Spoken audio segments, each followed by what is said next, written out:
अनेक लोक विचारतात की या दुधाच्या संदर्भामध्ये जी कारवाई झाली त्याच्यामध्ये सभागृहामध्ये चर्चा झाली, मग आमचे आमदार दिलीप वळसे पाटील का बोलले नाहीत?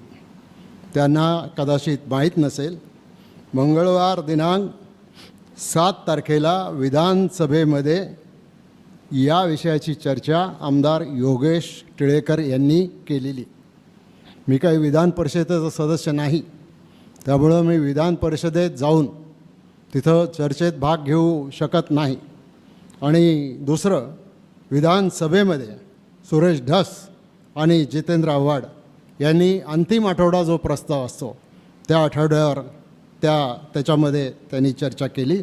आणि त्या दिवशी मी आपल्या आदिवासी भागामध्ये त्या सगळ्या ज्या घटना घडलेल्या आहेत त्याची पाहणी करण्यासाठी मी इथं आलेलो होतो. आणि म्हणून तो दौरा पूर्ण आपण केला.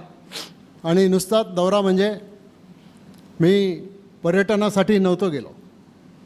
मी वर्षा पर्यटनाला काही काही लोक जातात, रील काढतात आणि कैवारी म्हणून त्या ठिकाणी स्वतःला म्हणून घेतात. माझी काय हरकत नाही.